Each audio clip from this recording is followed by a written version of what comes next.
বাচ্চাদের আবেদন সবাই আগে পূরণ করি আমরা, কারণ বাচ্চারা হলো মায়াবী, বাচ্চারা হলো আমাদের স্নেহের ভালোবাসার ঘর। এই খুনি জানেন সেই বাচ্চাটাকে পাখির মতো গুলি করে হত্যা করে আল্লাহর আরশ কেঁপে উঠেছিল। অনেকে বলতেন যে দুলু ভাই রাজনীতি বহু বছর ধরে করেন, এখন আর বাদ দেন। আমি কেন, হাসিনা তো নামাইতে পারবেন কেন? তোকে কে বললো? বলে টেলিভিশনে শুনে 47 সাল পর্যন্ত। আমি ওদেরকে বলি এমন একটা স্ফুলিঙ্গ তৈরি হবে বাংলাদেশে, সেই স্ফুলিঙ্গে দাবান হলে হাসিনার মসনদ বঙ্গোপসাগরে ভেসে যাবে। গিয়েছে না ভাসে? যারা হতাশ হয়েছিলেন আর হবে না মনে হয়। নমরুদ, ফেরাউন, চেঙ্গিস খান কেউ থেকে নাই। আল্লাহর গজব যখন হবে তখন মানুষের করার কিছু থাকবে। এমন পর্যায়ে গিয়েছে মানুষকে মানুষ মনে করে। পাপে পাপে অনেক বলা হয়েছে, গুহু তুমি বারে বারে খেয়ে যাও ধান, এবারে বদিব তোমার প্রাণ। বধ হয়েছে না? কয়েকদিন আগে হাসিনা বললেন, এক সাংবাদিক জিজ্ঞাসা করলো আপনি নাকি নাই পালিয়েছেন? হাসিনা পালায় না, হাসিনা পালায়। আরে ভাই তারাও এই কোনো স্লোগান দিও না ভাই। নামাজ শুরু হবে, আমি অল্প কথায় শেষ করবো। হাসিনা পালিয়েছে, আওয়ামী লীগের ভাইরা আমার বক্তব্য শুনছেন। হায় রে, এমন নেতৃত্ব দল করেন সন্তানের খোঁজ রাখে নাই, পালিয়েছে। আমার নেতৃত্ব নেত্রী বেগম খালেদা জিয়া লৌহ মানবী 6 বছর জেলখানে আটকে রেখেছে। আজকে প্রথম জনসম্মুখে বক্তৃতা দিয়েছেন, হাসিনার সঙ্গে আপোষ করে নাই, জেল মানিয়ে নিয়েছেন উনি। 6টা বছর নিরপরাধ খালেদা জিয়াকে মৃত্যুর সঙ্গে উনি পাঞ্জা লড়েছেন। আমরা অনেকবার বলেছি ওনার চিকিৎসার ব্যবস্থা করে দেন। একটা অসুস্থ মানুষের চিকিৎসার ব্যবস্থাই সরকার করে না। আইনমন্ত্রী বলে আইনে নাই, আইনে নাই। এখন আইন কই, স্বরাষ্ট্রমন্ত্রী কই, খুঁজে পাওয়া যায় না, খুঁজে পাওয়া যায় না। সেই কারণেই মনে রাখতে হবে প্রত্যেক ক্রিয়ার বিপরীত প্রতিক্রিয়া থাকবে। আর আমাদের ধর্মে বলে অহংকার করা যাবে না, অহংকার পতনের মূল। এর যে দাম্ভিকতা, এর যে অহংকার হয়েছিল কাউকে মানুষ মনে করে। যারাই কথা বলেছে তাদেরকে রাজাকার সাব্যস্ত করেছে। মাওলানা আজহারী বক্তব্য দিয়ে মানুষকে ধর্মে উদ্বুদ্ধ করত, তাকে দেশান্তরিত করেছে।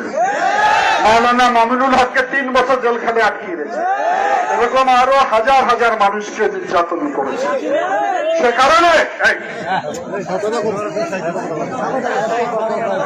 সে কারণে তিলে তিলে তার পাপ পুঞ্জীবিত হয়েছিল।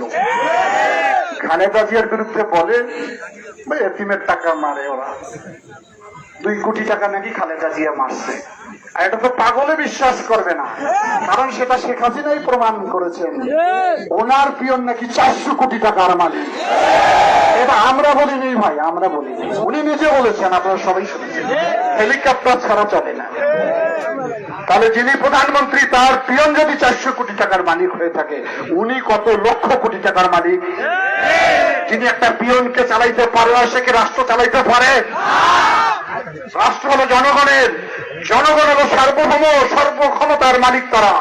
সেখানে জনগণের বুকে গুলি চালায় যে সরকার, সে চালেন শিখুনি। সেই ছোট ছোট বাচ্চা, মাসুম বাচ্চা, 4 বছরের বাচ্চা মারা গিয়েছে। আমাদের এই যে আবু সাইদ রংপুরের পীরগঞ্জে বাড়ি, ইংলিশে অনার্স, 4র্থ বর্ষে পড়ত, গরিব মানুষের ছেলে।